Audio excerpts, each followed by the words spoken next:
finance and helping other people to understand what finance is about, how to invest and how to create value in their country.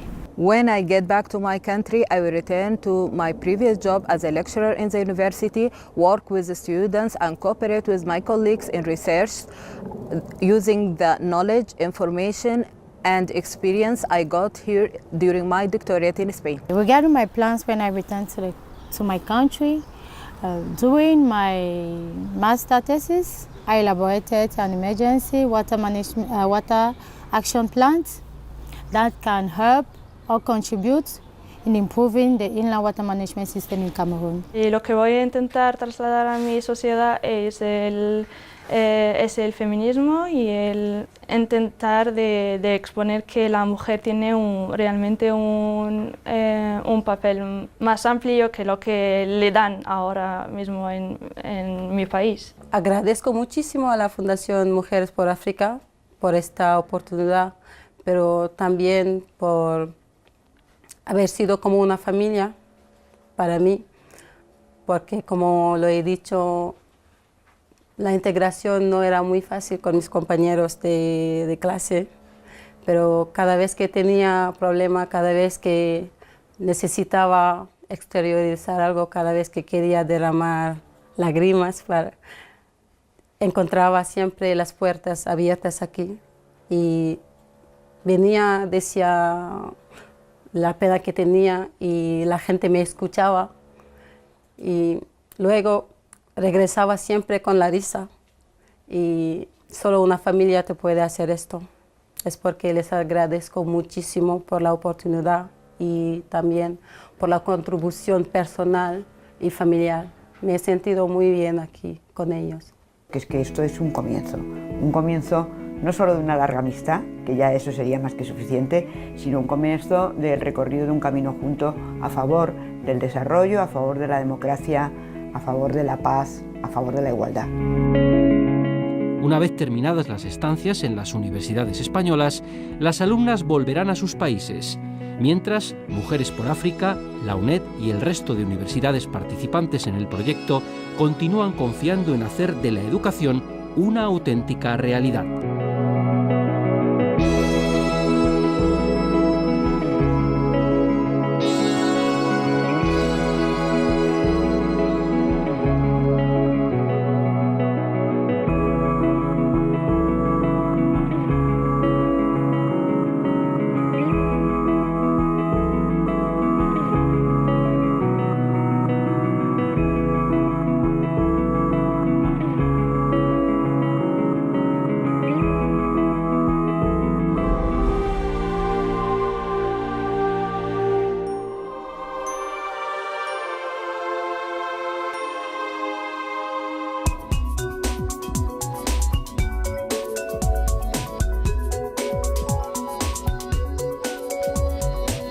¿Cuál es el papel de las nuevas herramientas digitales en los procesos educativos? Esta ha sido una de las preguntas que se han respondido durante la celebración del 23º Congreso Internacional de Tecnologías para la Educación y el Conocimiento que se ha celebrado en la UNED.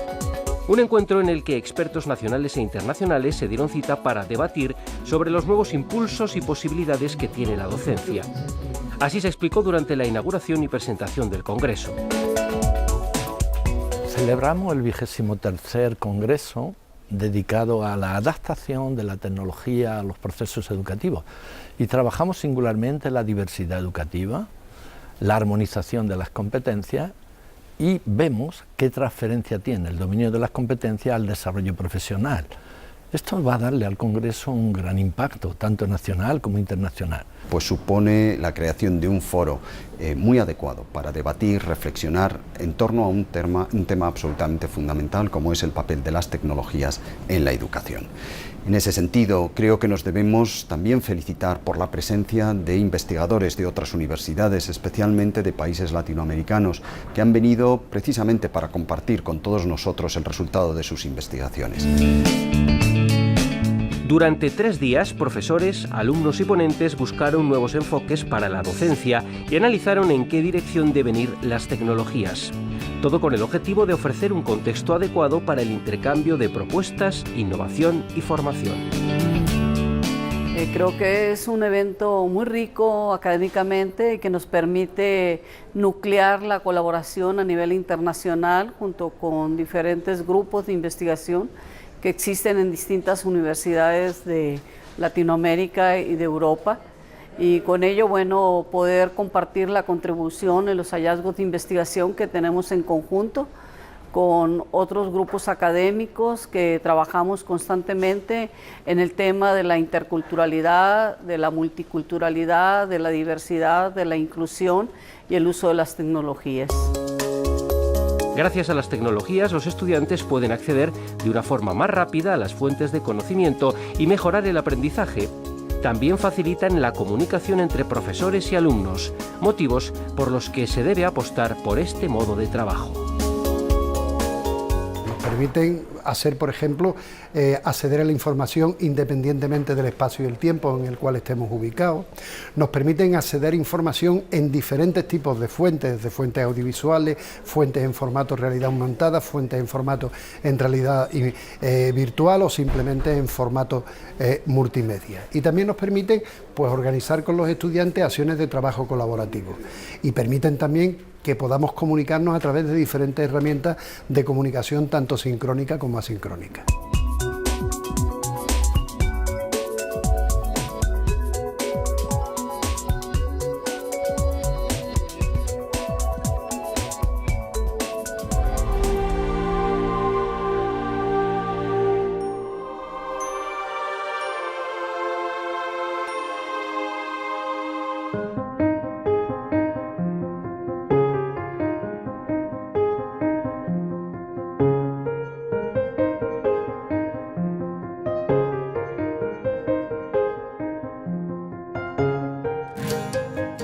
Nos encontramos una vez más en esta bella biblioteca de esta institución tan histórica y tan importante dentro del cultivo de nuestra lengua, cual es la Real Academia Española. Y para hablar de una de sus actividades muy importantes y muy significativas, tenemos con nosotros al profesor don Darío Villanueva, que es el director actual de la RAE. Bienvenido, Darío, profesor. Muchas gracias. Querido amigo. Y en primer lugar, quisiera hacer una postilla breve, inicial, sobre la ampliación de academias de la lengua, cuál es la ecuatoguineana y la del judeo español. Sí, la Asociación de Academias de la Lengua Española, cuya sede está aquí, en este mismo edificio, y cuya presidencia le corresponde al director de la Real Academia Española, es el resultado de la creación desde 1871 hasta 2016 de 22 academias que con la española hacen en total 23. La primera que se creó fue la colombiana en 1871 y luego tanto en ese siglo como en los dos siguientes se fueron añadiendo otras academias, de manera que en este momento las 23 existentes incluyen la filipina, que se creó en 1924, las de todos los países hispanoamericanos, incluido Puerto Rico, pero también la Academia Norteamericana de la Lengua Española y finalmente la Academia del único país en donde el español es lengua oficial en África, que es la Guinea Ecuatorial. Y es cierto que acabamos de tener una importante convención de la que hemos salido todos muy ilusionados porque vemos factible la creación de la última que nos faltaba, que sería la Academia del Judeo Español en Israel. Es que es muy importante, ¿verdad? La trayectoria histórica de esos sefardíes que cultivaron nuestra lengua y que hoy en día pues da gusto oírlos hablar en esa lengua del 15, del 16, sí, ¿no? Sí. Así es. Es una iniciativa estupenda. Emociona hoy a un hispanohablante escuchar a un sefardí hablando la lengua que se trajeron de Sefarad, un castellano de finales del XV, al que se han ido añadiendo lógicamente muchas palabras procedentes de las lenguas de los países en los que los judíos en la diáspora acabaron recalando, ¿no? Igual que también es emocionante la actitud de los sefardíes de vinculación afectiva, emotiva, pero también cultural, con el país que los expulsó en 1492, Sefarad, como ellos dicen, España. Muy bien, como ya tenemos otro programa que también lo hicimos con el director de la RAE, con el profesor Darío Villanueva, y analizamos las funciones y los objetivos de la academia, que además del cultivo de la lengua usual, ni que decir tiene que es su clave fundamental, también cultiva el de la lengua literaria. Y hoy quisiéramos centrar el programa en las ediciones conmemorativas de una serie de obras, hasta este momento 10, que son, digamos, las obras más principales de nuestra literatura en español, no solamente de España, sino en español. Con lo cual podríamos empezar haciendo una pequeña síntesis de cuál fue la idea, cómo nació esta idea y cómo se ha ido desarrollando.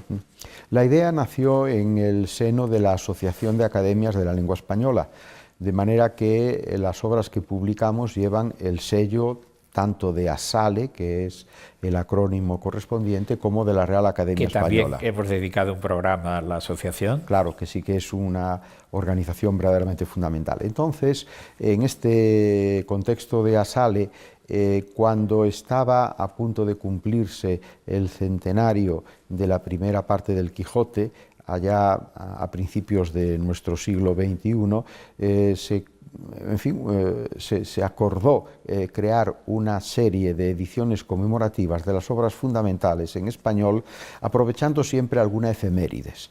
Y la primera, pues era obvia, era la conmemoración en 2005 de la primera parte, de la publicación de la primera parte del Quijote. Se hizo con ese motivo una edición verdaderamente extraordinaria del Quijote, que sentó las pautas para las que vendrían después.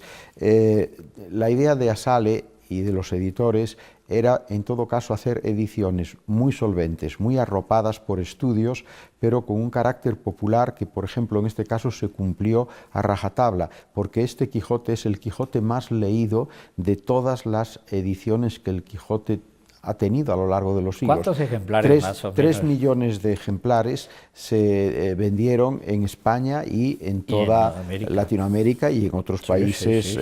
Y claro está, el arropamiento del texto cervantino pues fue verdaderamente espectacular, porque lleva una presentación institucional, pero luego textos de Mario Vargas Llosa, de Francisco Ayala, de Martín de Riquer, el académico y gran especialista en el Quijote, de Francisco Rico, que no hace falta comentar su aportación extraordinaria a la fijación del texto y a la hermenéutica del Quijote, y también Francisco Rico corre a cargo de las notas y de la fijación del texto, y luego hay una parte final de estudios complementarios en donde intervinieron José Manuel Blecua, Guillermo Rojo, José Antonio Pascual, con Marguerite Frank, mexicana, y Claudio Guillén. Y también el libro se completa con un glosario para que los lectores actuales puedan fácilmente comprender el significado de algunas palabras que ya no son de uso común. Es decir, que la estructura genérica de las 10 obras publicadas hasta el momento es eso: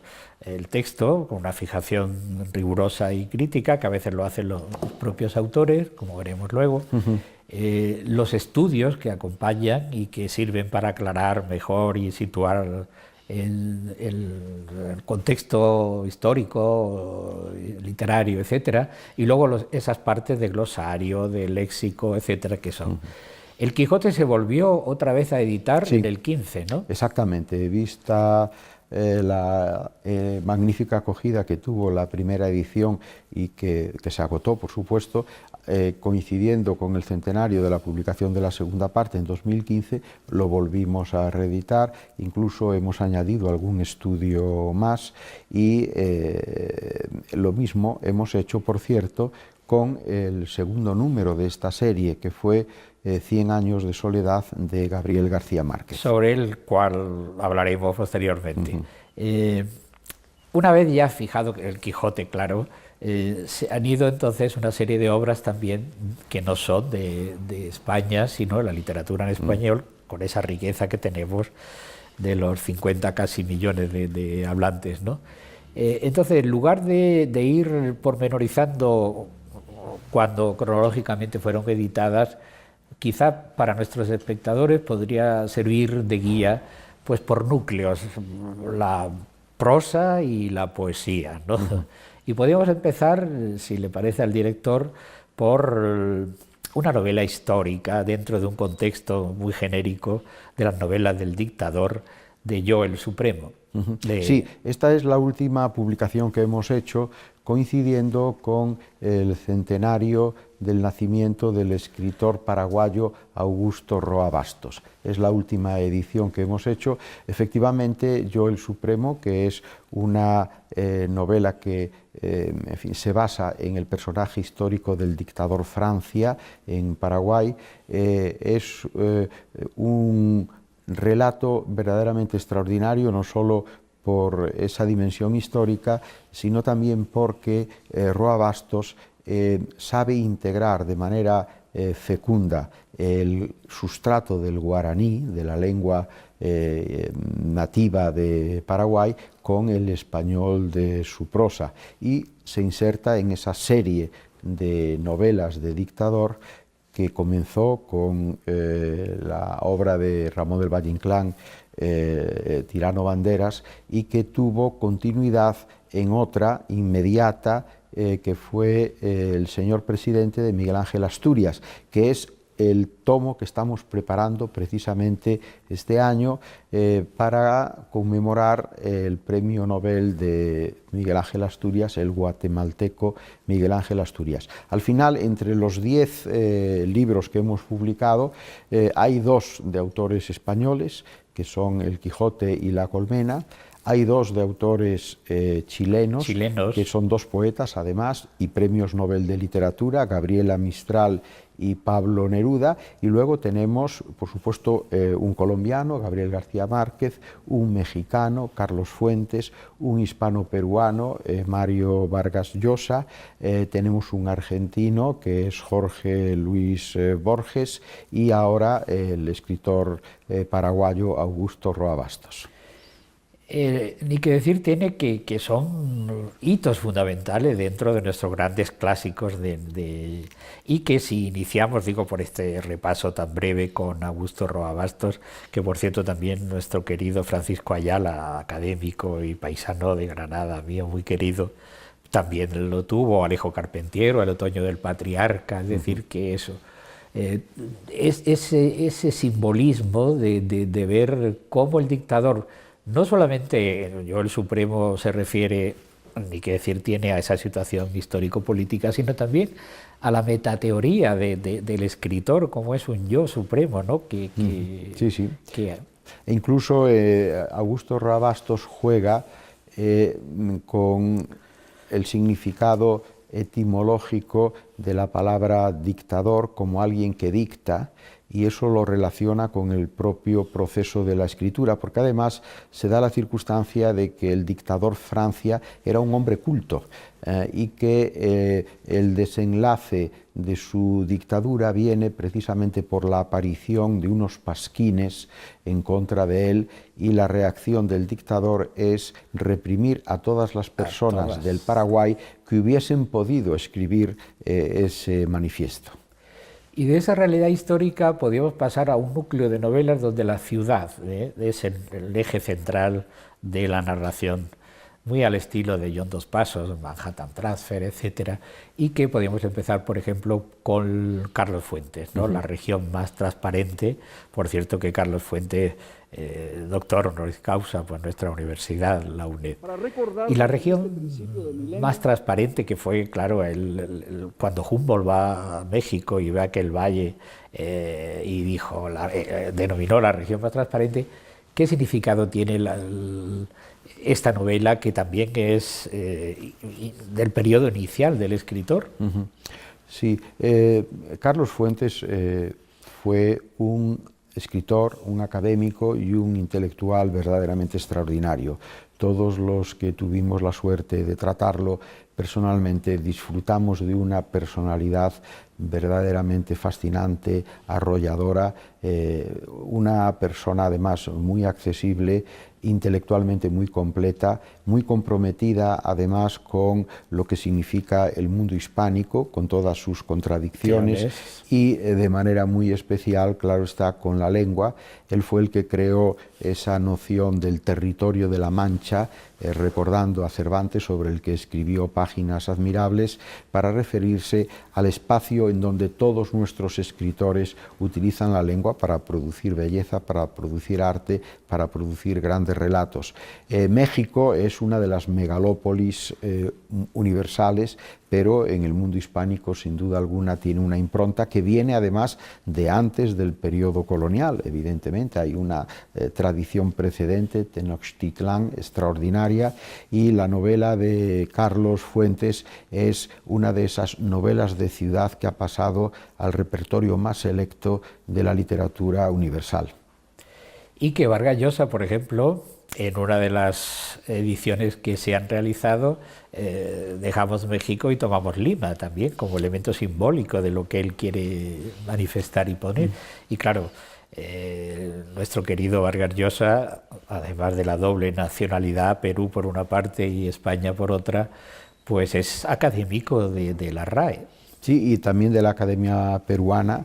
Él, en su discurso de recepción del Premio Nobel de Literatura, fue muy generoso, reconociendo, por una parte, la evidencia de su origen y de su nacimiento en Perú, pero al mismo tiempo reconociendo cómo España ha sido la nación de adopción en donde pudo desarrollar gran parte de su carrera y a la que está fuertemente ligado. De hecho, La ciudad y los perros se publicó en España y fue el comienzo de la proyección extraordinaria que este escritor ha conseguido, ¿no? Y lo llamado ese boom latinoamericano, ¿no? Donde, sí. Y además escribió un libro estupendo, ¿no?, sobre García Márquez, claro que sí. La historia de un deicidio. Sí.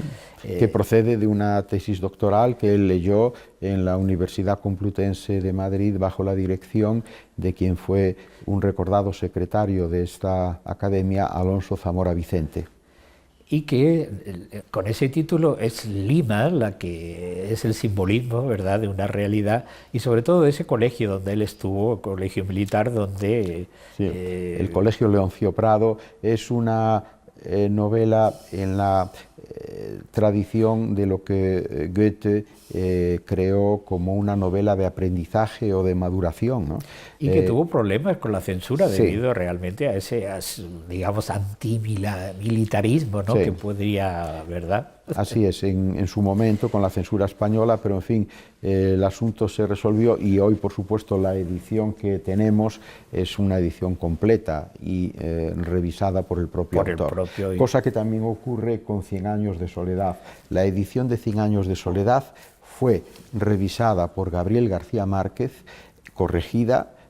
Conservamos, por supuesto, las pruebas con sus correcciones, de manera que podemos decir que aquí está la voluntad última del creador de esta obra excepcional. Bueno, y ya que estamos con García Márquez. De 100 años de soledad. Sí. 100 años de soledad. Se ha vuelto a reeditar, ¿no?, puesto que, sí. claro, es una de las obras mejores, digamos, de nuestra literatura en español del siglo XX, ¿no? Lleva casi 30 millones de ejemplares vendidos, premio Nobel, porque casi todos los que están aquí o estamos tratando han conseguido el premio, ¿no?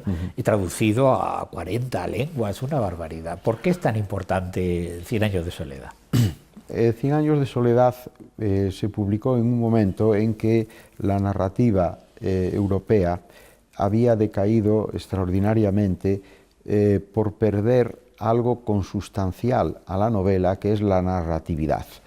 Narrar cosas, eso lo decía el escritor norteamericano Henry James: la única obligación que podemos imponer a un novelista es que cuente historias. Y en Europa, por vía de la experimentación, de los juegos del lenguaje, se había destruido ese pilar de la narratividad al que me estoy refiriendo. Cien años de soledad es precisamente lo contrario de ese experimentalismo vacío que además resulta muy estomagante para el lector. Es una saga familiar extraordinaria donde la realidad da paso sin solución de continuidad a la fantasía, y el resultado fue que los lectores de todo el mundo se sintieron reconciliados con la novela gracias fundamentalmente a esta obra. En ese espacio ficcional que él inventó, por supuesto Macondo. Que sí, con un espacio propio. Macondo, hay muchos escritores que tienen también esta referencia, por ejemplo el famoso Condado sureño de William Faulkner, que es un escritor que influyó mucho en los escritores hispanoamericanos del momento, de ese llamado boom. Pero también hay que considerar que tanto en García Márquez como en los otros escritores mencionados, hace un momento me refería yo a Carlos Fuentes, está siempre presente la impronta de Miguel de Cervantes. Cervantes es un clásico no solo porque sigue siendo leído, sino porque sigue siendo modelo para los novelistas de hoy, y yo estoy seguro que también los novelistas del futuro. Y dentro de esta saga tenemos a un autor español, también premio Nobel, Camilo José Cela, con La Colmena, otra ciudad, Madrid, como elemento, y a la cual dedicamos un programa dentro de los que llevamos a cabo. Sí, procuramos siempre que en estas ediciones, aparte de un texto de absoluta fidelidad, aparte del glosario, los complementos bibliográficos y los estudios, si es posible que haya alguna novedad. En el caso de Cien años de soledad, la novedad extraordinaria era esa corrección minuciosa que el autor hizo para dejar el texto en su versión definitiva. En el caso de La Colmena, de Camilo José Cela, tuvimos la suerte de poder disponer de algunos capítulos que nunca se llegaron a imprimir de la novela, que Camilo José Cela dejó manuscritos y acabaron apareciendo en la biblioteca de un famoso hispanista, Noel Salomón, cuya hija, al darse cuenta de la importancia del hallazgo, cedió ese legajo generosamente a la Biblioteca Nacional, y nosotros hemos podido utilizar todos esos materiales para complementar el texto de La Colmena con estos otros capítulos que el propio Camilo José Cela no quiso ni siquiera mandar a la censura, porque efectivamente tienen un tono bastante escabroso, coherente con algunos aspectos de la novela tal y como la leímos,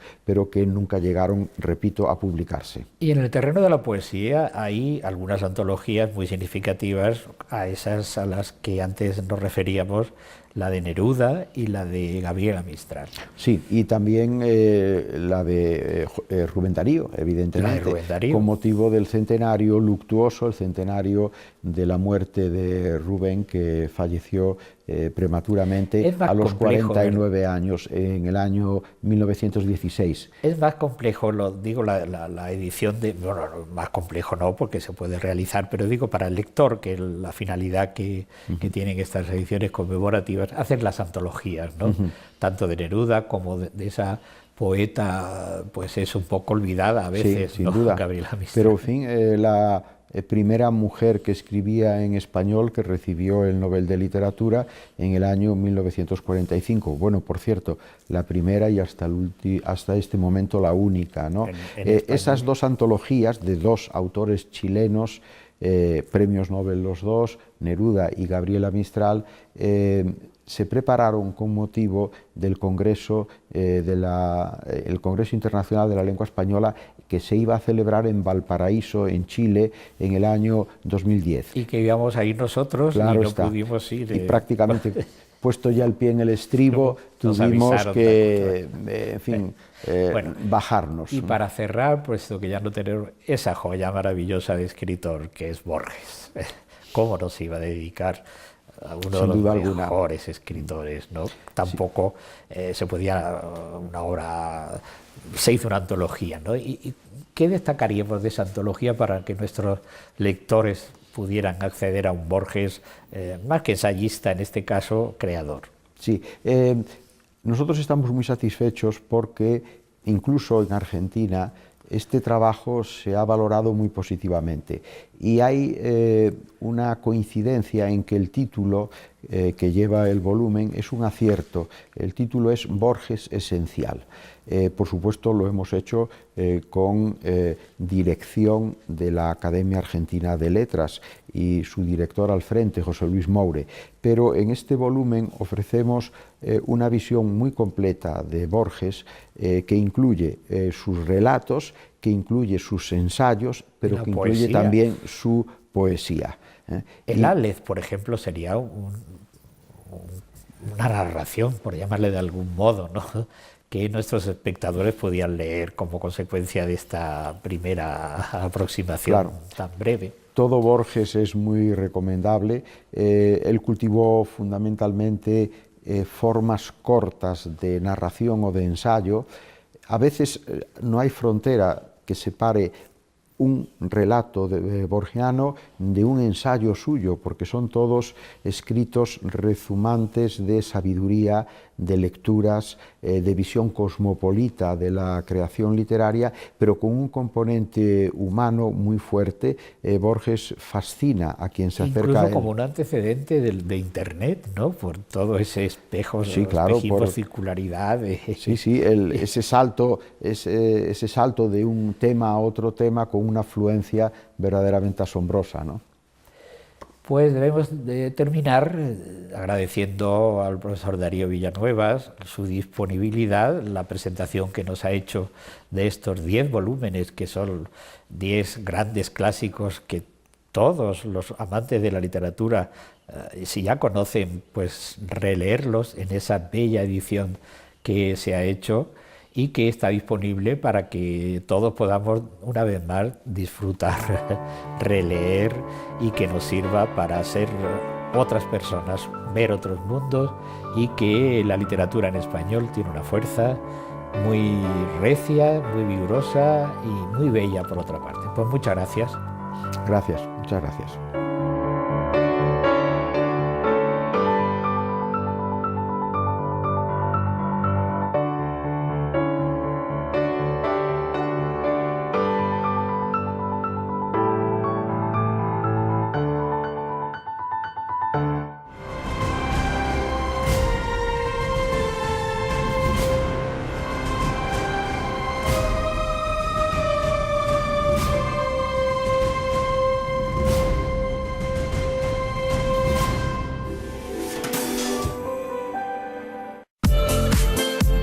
La 2 te sienta bien.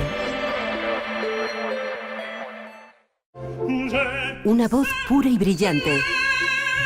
Desde el Festival Castell de Peralada, un tenor que arranca interminables ovaciones. Si vas a perseguir tus sueños, pues aquí estamos. Recital de Javier Camarena, esta tarde a las 8:15. La 2 es música. En verano la música brilla en la 2. Vive el Festival de Jazz de Vitoria. En directo, los mejores conciertos. Una cita imprescindible con los grandes artistas del género. La 2 es música. Se puede huir del pasado. No vas a volver, ¿verdad? No olvides nunca quién eres. Pero nunca escapar de la verdad. Ya nos puedo ayudar más. Lore, mañana a las 10, el cine de la 2. ¿Qué haces tanto por mi barrio? Me gusta. Porque lo hizo él. Él nunca habla de sus cosas. ¡Dios! Cuando el perdón no llega... Dime quiénes son. Es tiempo de venganza. La familia Sangre Josete. Ganadora de 4 premios Goya. Tarde para la ira. El domingo a las 10:05 en la 1, la película de la semana. La 2 te sienta bien. ¿Saben por qué nos gusta ver las cosas desde las alturas? Porque el mundo desde aquí arriba parece distinto. Bienvenidos a España, pero una España desconocida, la que vemos desde el aire. Emprenderemos un viaje de norte a sur y de este a oeste para averiguar cómo somos y cómo hemos cambiado. Descubriremos secretos nunca vistos, que solo se revelan cuando miramos hacia abajo. Sabremos cómo se despierta una ciudad, cómo ha cambiado el campo en las últimas décadas. Descubriremos